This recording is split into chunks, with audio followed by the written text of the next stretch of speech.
اللہ الرحمن الرحیم. سب سے پہلے تو میں سمجھتا ہوں کہ جو اس فنکشن کے منتظمین ہیں جن کی وجہ سے ہم یہاں موجود ہیں، یونیورسٹی آف پشاور جس نے یہ پروگرام ہوسٹ کیا، criminology department, environmental sciences department خاص طور پر، لیکن سب سے زیادہ میں سمجھتا ہوں کہ داد اور شکریہ کے مستحق اوتھ اور بی پی آئی ہیں کہ جنہوں نے اس پروگرام کو منعقد کرنے میں اور اس فنکشن کو آرگنائز کرنے میں کلیدی کردار ادا کیا. ان ایکنالجمنٹس کے ساتھ میں آگے بڑھتے ہوئے ایک سوال آپ کے سامنے رکھوں گا. باتیں آپ نے سنی، انوائرمنٹ پر بھی سنی، ماحولیات پر بھی سنی، آپ نے گورنمنٹ پالیسیز پہ بھی بات سنی، آپ نے گورنمنٹ کے اقدامات پر بھی بات سنی، ڈیٹا بھی آپ نے سنا. زیادہ تر جیسے کہ میڈم بشرا صاحبہ نے بتایا کہ آپ لوگ زیادہ تر انوائرمنٹل سائنسز سے بھی تعلق رکھتے ہیں. یقیناً یہ ڈیٹا اور یہ انفارمیشن آپ کے پاس موجود ہے اور مجھ سے زیادہ بہتر آپ اس سبجیکٹ کو سمجھتے ہیں، اس لیے میں اس پر کمنٹ زیادہ نہیں کروں گا. لیکن میں ایک بنیادی سوال آپ کے سامنے رکھ رہا ہوں جو اس پوری ڈسکشن کے دوران میرے ذہن میں آیا،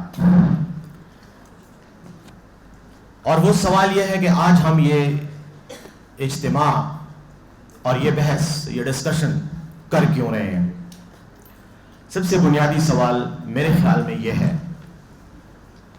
اور اس کی وجہ یا اس کا جواب جو میرے ذہن میں آتا ہے وہ، اور یقیناً آپ کے ذہن میں بھی آتا ہوگا، کہ ہم ماحولیات پر بات کر رہے ہیں، کلائمیٹ چینج پر بات کر رہے ہیں جو دنیا کا اس وقت ایک بہت بڑا چیلنج ہے. تو دوسرا سوال یہ پیدا ہوتا ہے کہ یہ چیلنج کیوں ہے، ہمیں یہ مسئلہ درپیش کیوں ہے. کیا ہوا کہ آج ہم کسی اور ایشو پر بات کرنے کی بجائے ماحولیات پر بات کرنے بیٹھے ہیں، اور ہم فکر مند ہیں. دنیا کی بڑی بڑی جو اکنامک پاورز ہیں، جو ملٹری پاورز ہیں، جو بڑی بڑی ریاستیں ہیں، بشمول ہماری ریاستوں کے جو مڈ لیول کی ریاستیں ہیں، ہم کیوں اس مسئلے کے بارے میں اتنی حساسیت رکھ رہے ہیں. کیا وجہ ہے کہ ہمیں اس بات کا احساس اور ادراک ہو رہا ہے کہ ماحول خراب ہو رہا ہے اور ہمیں اس کے لیے کچھ کرنا ہے. جب آپ اپنے آپ سے یہ سوال پوچھتے ہیں تو ایک جواب جو بنیادی طور پر نظر آتا ہے یا سامنے آتا ہے وہ یہ ہے کہ آج ہم اپنی ان کارکردگی، ان کارروائیوں، ان حرکات اور ان گناہوں کو بھگت رہے ہیں ماحول کے تناظر میں جو صدیوں سے ہم نے اس ماحول کے ساتھ جن کا ارتکاب کیا. ہم آج اس کا پھل کھا رہے ہیں اور وہ پھل انتہائی کڑوا ہے.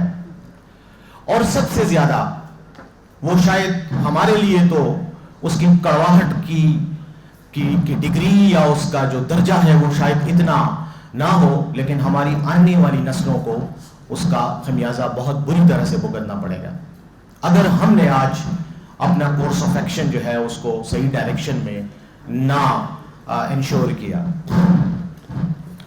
آپ سمجھتے ہیں کہ انسان کی، اور یہ میں آپ کے ساتھ آئیڈیاز ڈسکس کر رہا ہوں، ایک چیز میں آپ کے سامنے رکھنا چاہ رہا ہوں کہ میں کوئی بنی بنائی لکھی لکھائی تقریر لے کے نہیں آتا. میں اپنے آئیڈیاز آپ کے سامنے رکھ رہا ہوں اور وہ آئیڈیاز یہیں سے پیدا ہوتے ہیں. بات چیت سن کے جو خیالات میرے ذہن میں وہ میں آپ کے ساتھ شیئر کروں گا. شاید ان میں ربط نہ ہو، شاید ان میں ترتیب نہ ہو، لیکن بہرحال دیز آر مائی آئیڈیاز. اور چونکہ مجھے مائک ملا ہے تو میں کسی اچھے سیاستدان کی طرح اس مائک کا بھرپور فائدہ اٹھاتے ہوئے اپنے خیالات آپ کے ساتھ شیئر کروں گا. لیکن شاید میں آپ کے کئی سوالوں کا جواب تو نہ دے سکوں اس ماحول کے حوالے سے، اس ماحولیاتی ایشو کے حوالے سے، لیکن میں کچھ سوالات شاید ضرور آپ کے پاس چھوڑ کے جاؤں گا. اور وہ سوالات جب ہم ان پہ غور کرتے ہیں تو ہمارے سامنے اس تمام صورتحال کا ایک ہی وجہ نظر آتی ہے. یہ تمام خرابی، یہ تمام مسائل ایک ہی وجہ سے پیدا ہوئے ہیں، اور وہ وجہ ہم خود ہیں، انسان ہیں. اگر آپ انسان کی جینیسس پر نظر ڈالیں تو جب سے انسان پیدا ہوا ہے، انسان کی دو بنیادی خصلتیں ہیں جنہوں نے انسان کو ترقی کی طرف بھی سفر کرنے میں مدد دی ہے، لیکن دوسری طرف انسان کو مسائل سے بھی کا سامنا بھی کرنا پڑا ہے، اور وہ دو چیزیں ہیں۔ وہ ہے ایک تو آئیڈینٹی کا ایشو، شناخت کا المیہ، کرائسس آف آئیڈینٹی۔ ہم میں سے ہر شخص انفرادی طور پر اپنی شناخت چاہتا ہے، اور اس کی یہ خواہش ہے، یہ اس کی ایک انسٹنکٹیو جبلی خواہش ہے کہ اس کو حیثیت ملے، اس کو دنیا میں پہچانا جائے اور اس کی ایک شناخت ہو۔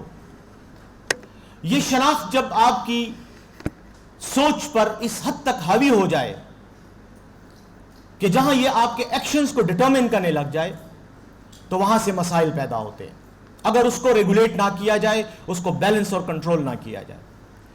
اور اسی خواہش کے ساتھ ساتھ ایک اور خواہش، یا ہماری اگین انسٹنکٹیو ایک جبلی، ہماری جبلت میں ایک اور بھی خواہش ہے جس کو ہم سروائیول انسٹنکٹ کہتے ہیں، کہ ہم سروائیو کرنا چاہتے ہیں، اور اس سروائیول کے لیے ہم جب سٹرگل کرتے ہیں تو ہم اپنے ارد گرد کے حالات پر اثر انداز ہوتے ہیں، ہم انسانوں پر بھی اثر انداز ہوتے ہیں، ہم نیچر پر بھی اثر انداز ہوتے ہیں۔ اور اگر آپ پوری انسانی تاریخ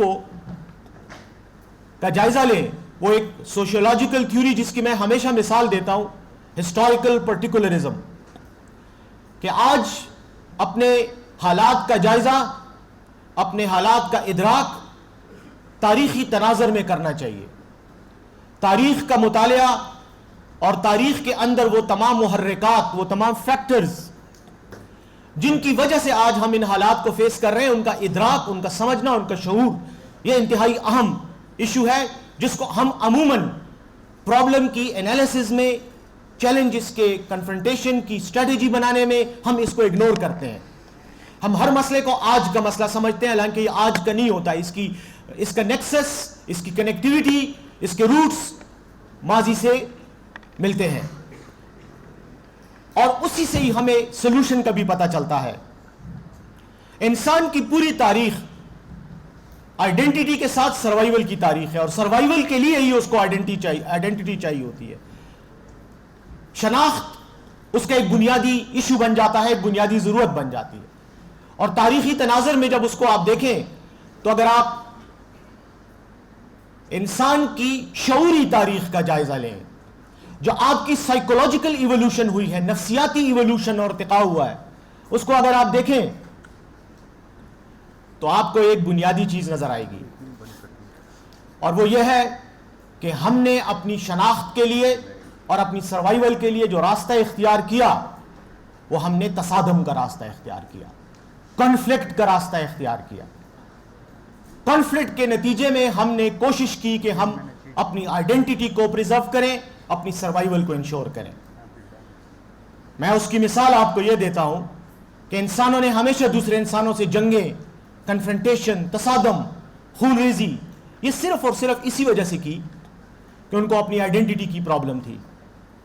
شاید سروائیول کا پرابلم نہیں تھا، آئیڈینٹی کا پرابلم تھا، اور اس آئیڈینٹی کو پریزرو کرنے کے لیے، اس کو اسٹرینتھن کرنے کے لیے یہ اس کی ضرورت تھی کہ وہ دوسرے انسانوں کو کرش کرے، ان کو اپنا مطیع بنائے، ان کو سبارڈینیشن کے لیول پہ لے کے جائے۔ اسی لیے یہ جنگیں ہوئیں، اسی لیے انسانی تاریخ میں سویلائزیشنز آئیں، وجود میں بھی آئیں اور مٹتی چلی گئیں۔ ہمارا المیہ یہ ہے کہ ہم اسی انسانی تاریخ کے تسلسل ہیں۔ علامہ اقبال کہتے ہیں کہ اٹھ دیکھ زمیں دیکھ، فلک دیکھ، فضا دیکھ، آئینہ ایام میں آج اپنی ادا دیکھ۔ تو آج جب ہم اپنی ادا کو آئینہ ایام میں دیکھتے ہیں تو کنفلکٹ ہمارا سب سے بڑا چیلنج ہے۔ اب اس کنفلکٹ کو میں ریلیٹ کرتا ہوں انوائرمنٹ کے ساتھ۔ ہم نے اپنے ساتھ بھی، انسانوں کے ساتھ بھی جنگیں لڑیں، کہیں قومیت کے نام پہ، کہیں زبان کے نام پہ، کہیں نسل کے نام پہ، کہیں مذہب کے نام پہ، اور کہیں پیسے کے نام پہ، پیسے کی وجہ سے۔ اور اگر آپ اس تمام سفر کا جائزہ لیتے ہوئے آج کی تاریخ میں اس کو دیکھیں تو انسان نے سروائیول کے لیے اور دوسرے انسانوں کو مطیع بنانے کے لیے ایک تو تلوار کا سہارا لیا اور دوسرے اکانومی کا سہارا لیا۔ آپ کی تمام جدوجہد، انسانی ارتقاء کی تمام جدوجہد، جس کو کارل مارکس نے بھی، آپ میں سے جنہوں نے کارل مارکس کو پڑھا ہے، اس نے جدلیاتی ڈائلیکٹیکل میٹیریلزم کی جب بات کی تو اس نے یہی کہا کہ یہ ڈائلیکٹکس کا پروسیس ہے جو انسانی تاریخ میں جاری و ساری ہے. مذاہب نے اس کو اپنے طرح سے انٹرپریٹ کیا. آج ہم اسی جدلیاتی تسلسل، اسی جدوجہد کے تسلسل کا شکار ہیں، اور اسی لیے ہمارا یہ کلائمیٹ جو ہے اس کی یہ حالت ہے جس پر آج ہم یہاں جمع ہو کر اس کے لیے سروائیول کا یا اس کے علاج کا راستہ ڈھونڈ رہے ہیں. مذاہب نے،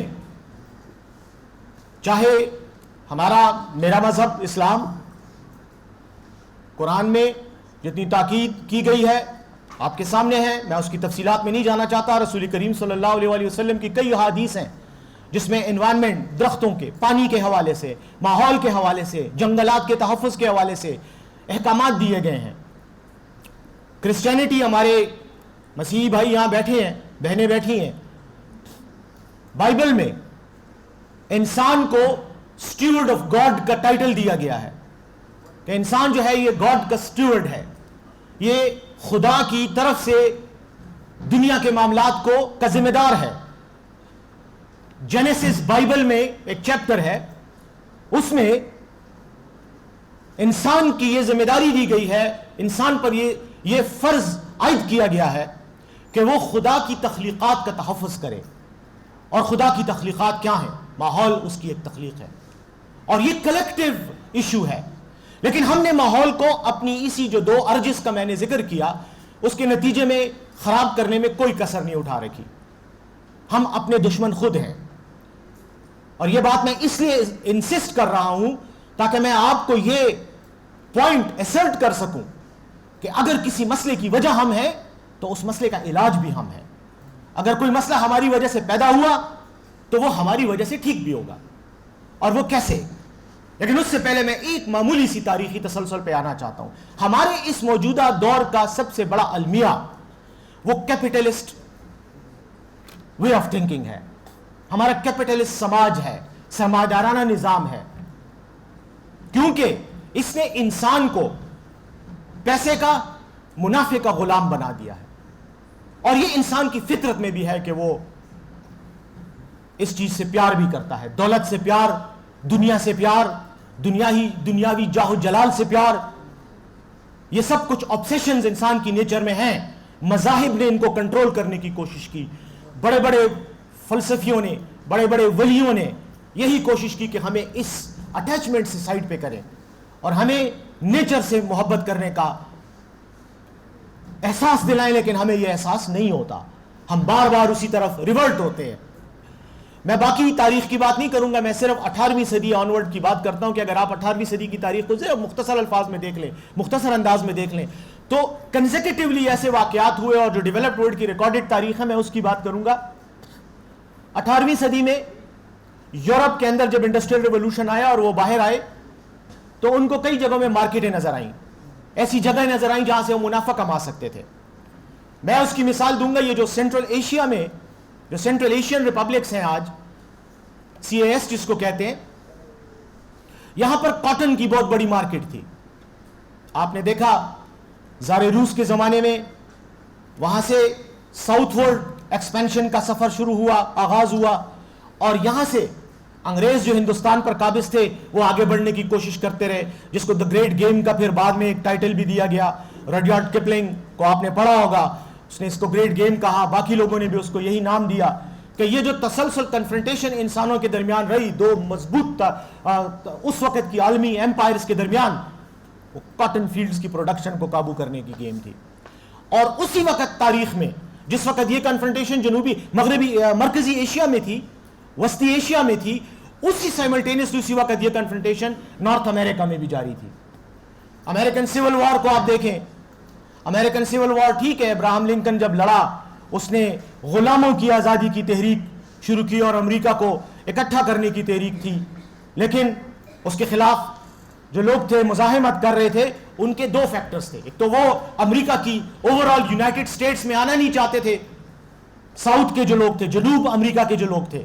لیکن ایک اور فیکٹر بھی تھا، وہ غلاموں کو آزاد نہ کرنے کی خواہش تھی، کیونکہ اگر غلام آزاد ہو جاتے تو ان کے جو کاٹن کے بڑے بڑے فارم تھے جن سے وہ اس وقت سب سے بڑی اکانومی تھی، اکنامک جنریشن کا ایک بہت بڑا فیکٹر تھا، وہ متاثر ہو رہا تھا، کیونکہ امریکہ کاٹن پیدا کرتا تھا اور یورپ بیچتا تھا. اور یورپ میں کارخانے چل رہے تھے. تو امریکن سول وار بھی جو ہوئی وہ بھی اسی ارج کے نتیجے میں ہوئی. ایک اکنامک فیکٹر تھا, ایک پولیٹیکل فیکٹر تھا.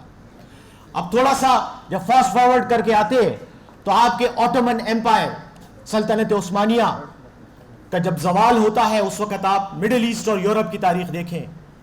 یہ بالفور ایکارڈ جو ہوا, یہ کیا ہوا, اس کو آپ دیکھیں گے جو ہسٹری کے اسٹوڈنٹس ہیں تو آپ کو پتہ چلے گا کہ یہ بھی بندر بانٹ تھی. اور بندر بانٹ کیوں تھی؟ سلطنت عثمانیہ کے غریب ملکوں میں کسی کو دلچسپی نہیں تھی کہ وہ ان کے ہاتھ آئیں.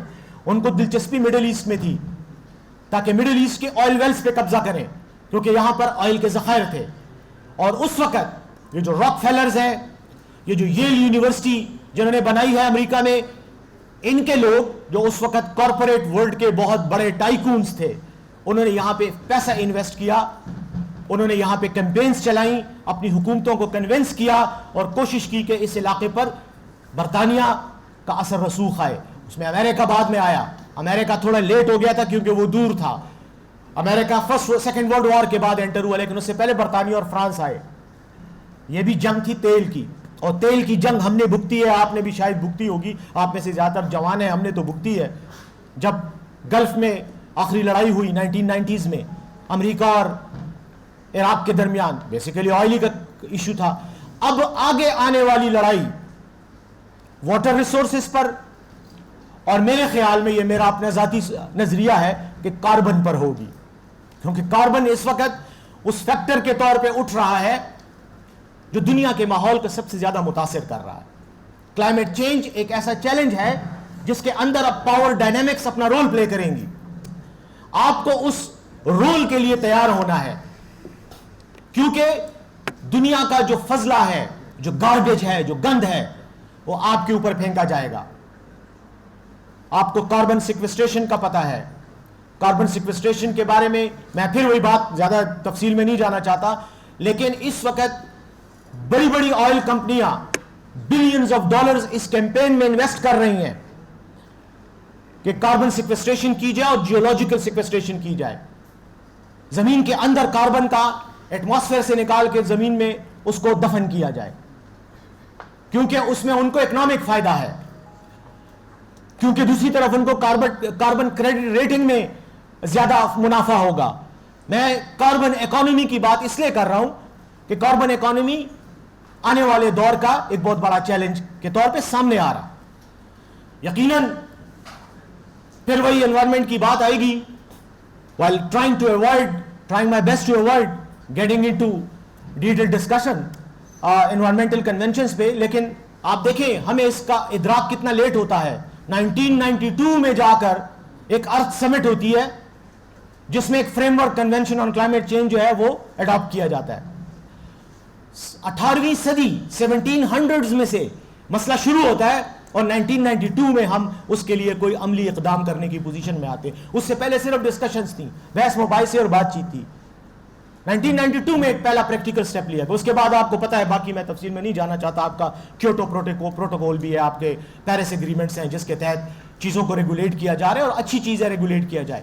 لیکن میرا جو اس میں سوال جو پیدا ہوتا ہے وہ یہ ہے کہ اس پاور پلے میں جو اب ایک نئی ڈائنامکس کے ساتھ سامنے آ رہا ہے, ایک نئی شکل میں سامنے آ رہا ہے, کیا ہم بطور پاکستانی, ہمارا ملک اور ہمارے جیسے دیگر ممالک, کیا ہم ایکوپڈ ہیں, کیا ہم یہ صلاحیت رکھتے ہیں کہ اس پورے چیلنج میں ہم بھی کوئی رول پلے کر سکیں, یا ہم اس کا صرف شکار ہوں گے جیسے کہ ہم باقی جنگوں کا شکار ہو چکے ہیں, باقی کنفرنٹیشنز کا شکار ہو چکے ہیں.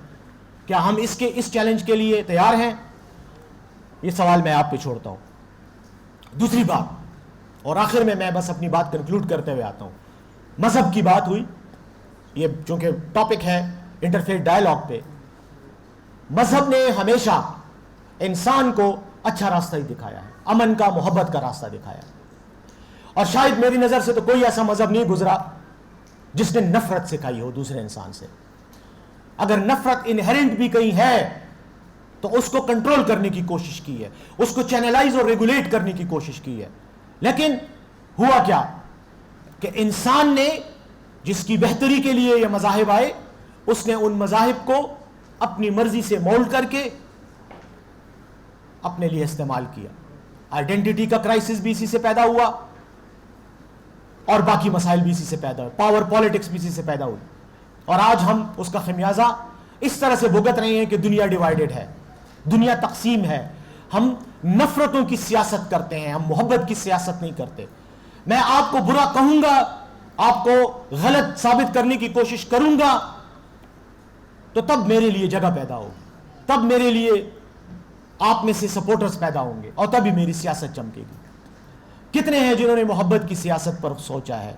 ہم نہیں سوچتے, کیونکہ ہماری انجینئرنگ ہی ایسی ہوئی ہے, ہماری جینیٹک کمپوزیشن ہی ایسی ہوئی ہے کہ ہم نفرت کو اٹھاتے ہیں, اس کو نرچر کرتے ہیں, اس کی گروتھ کرتے ہیں, اور بعد میں اسی نفرت کا شکار ہو جاتے ہیں. ڈاکٹر علی شریعتی ایران کے بہت بڑے اسکالر تھے. ان کا کہنا تھا کہ یہ توحید کا میسج انسان کو انسان کی غلامی سے آزاد کرنے کے لیے آیا تھا, لیکن انسان نے توحید کے اس میسج کو غلامی کی زنجیریں بنا کے اپنے گردن کے گرد ڈال دیا, اور آج ہم اس میسج کو سمجھنے کی بجائے اس کو بنیاد بنا کر دوسرے انسانوں سے نفرت کرتے ہیں, جبکہ یہ اس میسج کی نیگیشن ہے. یہ ذمہ داری اب آپ پر عائد ہوتی ہے. ہماری نسل نے جو غلطیاں کرنی تھی, جو گندگی کرنی تھی, وہ ہم کر چکے ہیں. ہم آپ کو اب یہ دعوت دیتے ہیں کہ ہم سے تو نہ ہو سکا, آپ اس دنیا کو چینج کرو.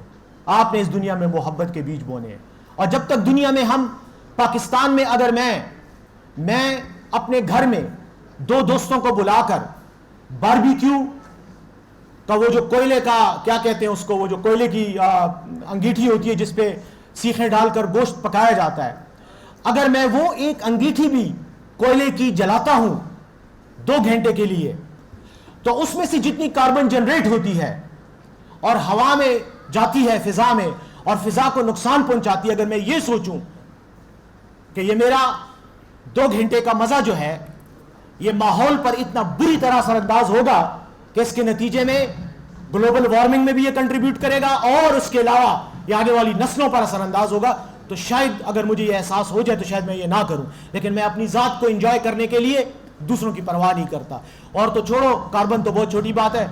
ہم تو چند دنوں کے بعد عید کا اعلان ہوگا تو آپ دیکھنا کتنی فائرنگ ہوتی ہے اور اس فائرنگ سے کتنے لوگ زخمی ہوتے ہیں. لیکن میں اپنے وہ چند سیکنڈ کی انجوائمنٹ کے لیے, انٹرٹینمنٹ کے لیے وہ ٹریگر دباتا چلا جاؤں گا. مجھے کوئی پرابلم نہیں ہوگی کہ یہ گولی کہیں گرنی بھی ہے, اور ہو سکتا ہے اس کی ضد میں انسان آئیں, جاندار آئیں.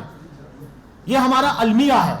میں آپ کو یہی کہوں گا کہ اس چیلنج کو قبول کریں. سب سے پہلے وہ انسان بنے جس کی اس کائنات کو اور اس دنیا کو ضرورت ہے, اور وہ راستہ آپ کو مذہب بھی سکھاتا ہے, اور آپ کو آپ کے اندر ایک انسائٹ پیدا کرتا ہے, وہ والی آنکھ جو آپ کو انسان بنائے, وہ پیدا کرے.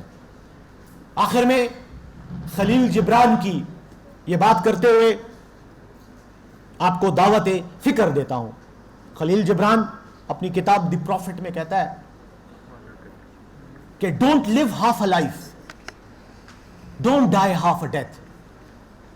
نہ آدھی زندگی جیو, نہ آدھی موت مرو, نہ آدھی خواہش کرو, نہ آدھا جھوٹ بولو, نہ آدھا سچ بولو. جو کچھ بھی کرو مکمل کرو, کیونکہ رب ذوالجلال نے تمہیں مکمل پیدا کیا ہے, اور یہ اس کا فرض بنتا ہے, اور آپ کا فرض بنتا ہے کہ آپ اس کو تکمیل تک پہنچائیں. اور تکمیل تک آپ تب پہنچو گے جب آپ بہتر انسان بنو گے. اور رسول کریم صلی اللہ علیہ وسلم کی یہ حدیث کہ جس کا آج اس کے کل سے بہتر نہیں, گزرے ہوئے کل سے وہ تباہ ہو گیا. آپ نے ہر مومنٹ, ہر لمحہ زندگی کا اپنے آپ کو امپروو کرتے رہنا ہے, اور لائف کو فل بھرپور طریقے سے گزارنا ہے, مکمل طریقے سے گزارنا ہے. آدھی زندگی سے موت بہتر ہے, آدھی زندگی جینے سے بہتر ہے کہ انسان مر جائے, کیونکہ وہ کنٹریبیوٹ نہیں کر رہا, وہ دنیا پر ایک بوجھ ہے. اور آدھی زندگی کو کیسے آپ اوور کم کرو گے اور کیسے بھرپور زندگی جیو گے؟ جب آپ خدا کے اس پیغام کو سمجھو گے کہ وہ یہ کہتا ہے کہ میں نے تمہیں پیدا کیا اس لمحے میں, لیو دا مومنٹ, اس لمحے کو جیو, بھرپور انداز میں جیو, کیونکہ ہر لمحہ ایک نئی زندگی کی نوید دیتا ہے آپ کو. آپ نوجوان ہو, یاد رکھو یہ نوجوان کہ جب ہم بات کرتے ہیں تو ہم ایج، فزیکل ایج بریکٹ میں بات کرتے ہیں، لیکن ہر شخص یہاں پر، چاہے جس کی عمر میری جتنی ہے اور چاہے مجھ سے زیادہ ہے اور چاہے آپ جتنی ہے، ہم میں سے ہر شخص ہر روز اور ہر روز کے بعد ہر لمحے میں زندہ ہوتا ہے، وہ ہر لمحے میں جوان ہوتا ہے. یہ لائف مومنٹس کی ایک کمبینیشن ہے، یہ الگ نہیں ہے اس سے. اس لیے جو 20 اور 22 سال کے ہیں، جو 24 اور 25 سال کے ہیں، جو 50 اور 60 سال کے ہیں، یہ ہر روز ہر لمحے پیدا ہوتے ہیں، اور اگر اس لمحے کو انہوں نے اس لمحے میں وہ زندہ نہ رہے، انہوں نے اس لمحے سے فائدہ نہ اٹھایا، اس میں لیو نہ کیا، تو وہ اگلے لمحے میں مر جاتے ہیں. تو لیو دا مومنٹ، بھرپور زندگی جیو، اور بھرپور انسان وہی ہوتا ہے، اور بھرپور زندگی وہی ہوتی ہے جو آپ کی نہ ہو، جس میں آپ دوسروں کا سوچو. جب دوسروں کا سوچو گے تو پھر امر ہو جاؤ گے. اور اقبال کہتا ہے کہ حالات و مقامات پہ موقوف ہے سب کچھ، حالات و مقامات پہ موقوف ہے سب کچھ، ہر لحظہ ہے سالک کا زمان اور مکان اور. شکریہ.